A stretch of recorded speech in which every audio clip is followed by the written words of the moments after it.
The defenses are getting it right. If they are calling out the plays regularly, what does that mean for the offense?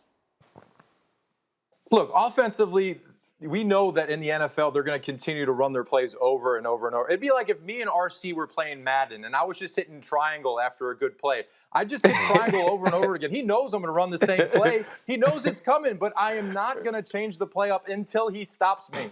And if the Ravens are going to continue to run their same plays, it's okay. You have to stop them. But then that is the issue for the Ravens. They can't figure it out to go anywhere else. They have to stay with the same stuff. So for me, I could think back to when we were playing Manning, right? We're playing Peyton Manning going into the game plan. We knew we couldn't do the same thing all the time, or else he was going to kill us. So we went and we changed it up. We went out and we changed our defense. I swapped with our linebackers. We got a play on it. We had a huge interception. It was massive, right?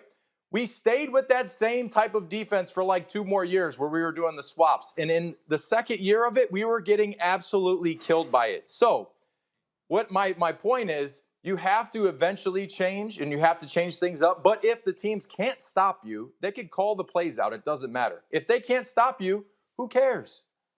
Here's what I will say. No one in this program does a better job of bringing his great plays from his career onto the show than Rob Minkovich. I give you all the respect in the world. You pick off Peyton Manning, that makes the show. I like it. But, Bart, let me come to you here. Yeah. You made an interesting comparison to what this Ravens offense is right now. What is that? Well, basically, it's a gadget offense, right? This is basically the wildcat with a quarterback that can throw. Take Lamar Jackson off the field, put Ronald Brown out there, and it's basically the wildcat. What happens is it's all about changing the math when you're talking about defense. It's a defense that's supposed to trick your eyes. That's why all the motions are there. And what happens is when you've played this offense for so long, you start to understand the tendencies of where Ricky Williams lined up, or if Ricky Williams lined up at the receiver and he became in that jet motion. You start understanding the tendencies of what happens and what certain personnel groupings mean. The NFL is caught up to this defense, and that's why that people can call out their plays. So listen, they have to do something. I sat here with you on this set a month ago, and I told you I was concerned about the Baltimore Ravens because I said they need to get somebody who can make an impact outside the numbers. They decided to go with Yannick Ngakoue instead of giving Lamar Jackson a toy to play with. And until they do that, they're going to be stuck with this offense because, listen, Lamar Jackson's only thrown a couple of touchdowns to, two touchdowns to receivers outside of tight ends. That's why they have to go out and get an impact player on the outside. If not, then they're going to continue to struggle. So, RC, let's sort of look ahead at this thing. This particular incarnation of the Ravens, they've been spectacular in moments, and obviously Lamar Jackson won an MVP, and they've won a lot of games. But how does it end? Does it end with confetti falling on them as champions, or does it end with them ultimately deciding this way we're playing doesn't wind up working in the biggest games?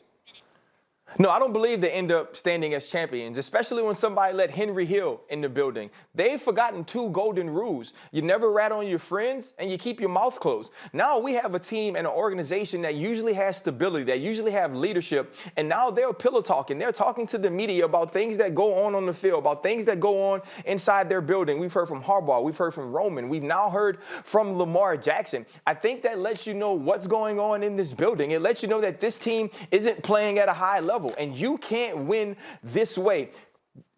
Necessity and capacity breeds who you are. It turns you to the capacity that they can't throw the football has now made it a necessity that they learn how to run it, and that they run it consistently, and they run it constantly, and they run it from the same formations. They don't have the people on the outside, as Bart mentioned. They don't have the capacity to expand the passing game right now. So this is who they are going to be.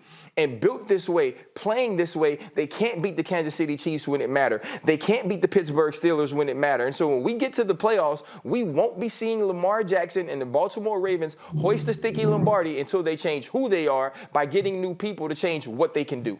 What do you think? I would ask RC or Rob, do you think that the Ravens have a receiver that would crack the top 40 as far as skill position players in this league? RC.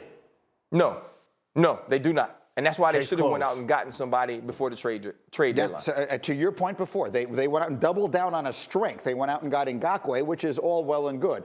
But in the offense we're running right now, you're right. It is a combination of personnel and philosophy.